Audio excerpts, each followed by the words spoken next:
নমস্কাৰ সকলোকে মৰম আৰু শ্ৰদ্ধা। আজি আমি চৰ্চা কৰিম এটা বিশেষ এটা গেং আৰু বিশেষ সেই গেংটোৰ গেং লিডাৰজনী।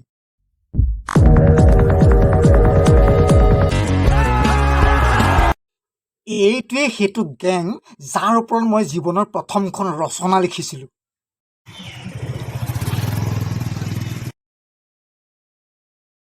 এইটোৱে সেইটো গেং যি ঘাঁহ খায়, তুঁহ খায় আৰু সুবিধা পালে মেট্ৰিকৰ বহিও খায়।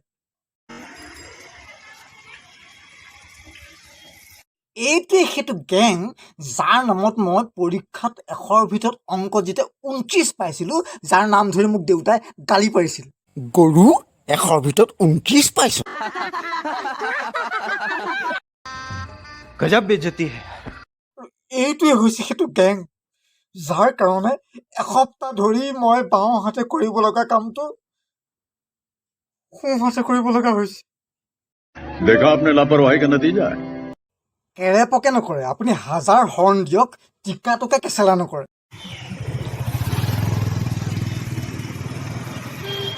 মই ঠিকেই নিজৰ ছাইডত আহি আছোঁ, সন্মুখৰ ফালৰ পৰা গৌমাতা আহি আছে, তাকো ৰং ছাইডত। মই প্ৰথমতে ভাবিলোঁ বাওঁফালে যাব, তাৰপিছত ভাবিলোঁ সোঁফালে যাব।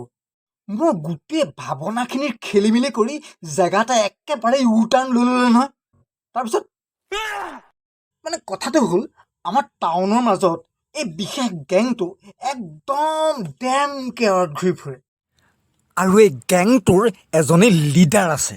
এইজনী হৈছে আমাৰ গৌমাতা।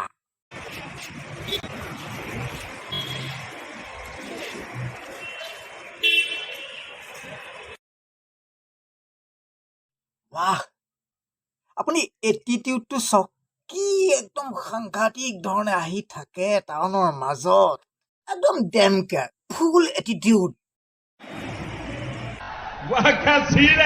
এখন ব্যস্ত নগৰৰ মেইন ৰাস্তাইদি একদম যিটো এটিটিউড লৈ আমাৰ গৌমাতাই খোজকাঢ়ি যায়, আপুনি বনৰজা সিংহই যদি কেনেবাকৈ এইটো এটিটিউড দেখি যায় নহয়, একদম নিজৰ আসনখন গাদীখন এৰিয়ে দিব আমাৰ গৌমাতাক।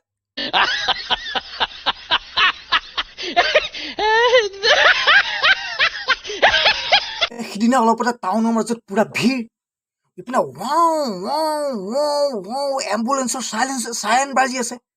মই দেখিলোঁ যে কি হৈছে কথাটো, ইপিনে ল'ৰা এটাই ঘাম মুচিছে, ইপিনে ইণ্টাৰভিউলৈ তাৰ দেৰি হৈছে, ইপিনে এম্বুলেঞ্চৰ ভিতৰত ৰোগীয়ে চটফটাই আছে, গাড়ীৰ ভিৰ বাঢ়ি গৈছে। অলপ দূৰ আগত দেখিছোঁ গৈ পেলাই গৌমাতা সহিতে গোটেই গেংটোৱে সেই টাউনৰ মাজৰ মজিয়াত সমূজকে মূত্ৰ বিসৰ্জন কৰি আছে। টাউনৰ মাজতে সেই গৌমাতা আৰু তাৰ গেংটোৰ সমূজীয়া মূত্ৰ বিসৰ্জনৰ দৃশ্যটো দেখি মোৰ এনে লাগিছিল যেন শৃংখলিত নগৰ এখনৰ আইন শৃংখলাৰ গোটেই ছিষ্টেমটোৰ ওপৰতে গৌমাতাই চৰচৰাই একেবাৰে।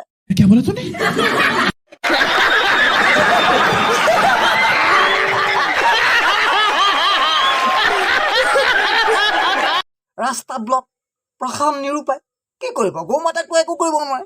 গৌমাতাৰ ইচ্ছা চাৰিআলিত শুই দিব, গৌমাতাৰ ইচ্ছা ট্ৰেফিক পইণ্টত উঠি যাব, গৌমাতাৰ ইচ্ছা ডিভাইডাৰটোত গাৰু কৰি শুই থাকিব। আপুনি কেনে যাবও নোৱাৰে ফুটপাথত গৌমাতা। আপুনি বজাৰৰ গলিবিলাকত গৌমাতা সোমাই থাকিব, গৈ থাকিব, সোমাই থাকিব। এইপিনে দেখিব কেতিয়াবা ন' পাৰ্কিঙত গৌমাতাই একেবাৰে নিজৰ টিকাটো 1000 ফুটমান উলিয়াই পাৰ্ক কৰি থৈ দিছে। একদম ডেম কেয়াৰ, একেবাৰে কেৰেপেই নকৰে। মোৰ মনত এটা প্ৰশ্ন আহিল যে গৌমাতাৰ যে আজিকালি ইমান ডেম কেয়াৰ স্বভাৱ, কাকো কেৰেপ নকৰে, একদম ইচ্ছামতে যেনি তেনি ৰং চাইডত গৈ থাকিব, য'ত ত'ত ৰৈ দিব, ট্ৰেফিক ছিগনেলত শুই থাকিব, ইমান এটা এটিটিউড কেলৈ আহিছে? মই এইটোৰ ওপৰত অলপমান গৱেষণা কৰিলোঁ, মই অলপ এইটোৰ ওপৰত ষ্টাডি কৰিলোঁ। हाथ घुमाते हैं तो हमारा बीपी ठीक होता है। ये अमृत है, ये साइंटिफिक है कि हाँ। गाय पे ऐसे हाथ करने से बिल्कुल उल्टी तरफ ऐसे हाथ घुमाएंगे तो बीपी अपना ठीक हो जाता है। अरे देवा, ये गड़बड़ है बाबा। মোৰ দেউতাই হাই বিপিত ঢুকালেহেঁতেন, এই কথাটো যদি মই আগতে গম পালোহেঁতেন নহয়, মোৰ দেউতাই হাই বিপি ষ্ট্ৰ'ক হৈ ঢুকালেহেঁতেন। गौमूत्र से और पंचगव्य से बनी औषधियों से अपने को ठीक किया, अपना कैंसर ठीक किया है, अपने को ठीक किया, अपना कैंसर ठीक किया है।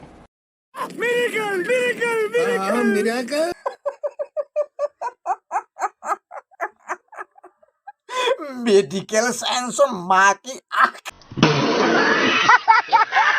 एक गाय का गोबर जो होता है वो कोहिनूर हीरे से भी ज्यादा महंगा होता है। सुप्रीम कोर्ट का वाणी। पैसा ही पैसा होगा। কুটে মৰো মোৰ পদূলিত সদায় সেই মৰতীজনীয়ে ঠেল ঠেলে কহিনুৰ এসোপা এৰি থৈ যায়। মই মানে কৰে সেইখিনি সদায় পেলাই দিওঁ। সেইখিনি কহিনুৰতকৈও মূল্যৱান। মানে গোটেই কাৰণবোৰ এইবোৰে বুজিছে নাই। গৌমাতাই এতিয়া গম পাইছে তেওঁ সেয়া গোবৰ নহয়, তেওঁ যে যিটো হাগে সেয়া গোবৰ নহয়, সেয়া কহিনুৰ হীৰাতকৈ মূল্যৱান কিবা এটা। मारो मुझे मारो मारो मुझे मारो मारो नहीं ये मजाक हो रहा है एक सेकंड আৰু সেই একদম মুতে যে সেয়া মুঠ নহয় নহয়, সেইবোৰ এইবোৰ অমৃতৰ দৰে ঔষধ। গৌমাতাৰ মুটৰ পৰা সেই গোবৰৰ পৰা এইবিলাকৰ পৰা কেঞ্চাৰ ভাল হয়, BP ভাল হয়। ইমান ডাঙৰ ডাঙৰ মানুহে একেবাৰে গিলাচে মাৰি দিয়ে। গতিকে গৌমাতাই যেতিয়া এইবিলাক কথা গম পাইছে বুজিছে নাই, গৌমাতাই এটিটোত ফালিবই আকৌ, কেলেই নাফালিব। গৌমাতাই চাগে গম পাইছে ৰাজনীতিৰ বিষয়ত আজিকালি এটা গৌমাতাটো আজিকালি এটা ফেক্টৰ। গতিকে এটিটিউড নহ'ব কেলে? গৌমাতাৰ এটিটিউড নহয় কাৰ বাঢ়িব কওকচোন বাৰু।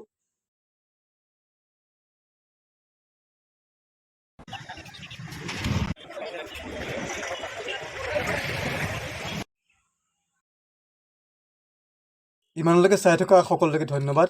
আপোনালোকে হয়তো দেখিছেও ভুগিছেও যে টাউনৰ মাজত এখন শৃংখলিত টাউনৰ মাজত ইমান বিশৃংখলভাৱে যিবিলাক গৰু ঘূৰি ফুৰে, সেই গৰুবোৰৰ কাৰণে বহুতো অঘটন নোহোৱাকৈ থকা নাই। হৈছে আপোনালোকে নিজেও ভুগিছে যে ঘপককৈ কেতিয়াবা গৰু আহি গৈছে আগত, আৰু বহুত দুই এটা উদণ্ড গৰুৱে পথৰ যিবিলাক মানে ফুটপাথেদি যোৱা মানুহ বা টাউনেদি যোৱা মানুহক খুন্দিয়াই পেলাই আহতও কৰিছে বুলি গম পোৱা যায়। গতিকে এই গৰুবোৰ সাধাৰণতে নিয়ন্ত্ৰণ হ'ব লাগে। এই গৰুবোৰ টাউনৰ পৰা যিখিনি গৰাকী মানে আছে তেওঁলোকক চমজাই দিব লাগে, নতুবা কিবা এটা ব্যৱস্থা কৰিব লাগে, নহ'বা হয়তো আগলৈ বহুত বেছি অঘটন হোৱাৰ থল আছে। গতিকে ইমানলৈকে ক'লেও কথাখিনি কোনো বিতৰ্কৰ বাবে নহয়, কেৱল চৰ্চাৰ বাবেহে। সকলোকে ধন্যবাদ। আপোনালোকলৈ এটা অনুৰোধ, চেনেলটো ছাবস্ক্ৰাইব কৰি দিব। কাষতে থকা যিটো টিলিঙাৰ আইকন আছে তাত টিপি দিব, য'ত লিখা আহিব ALL লিখা আহিব তাত চুই দিব।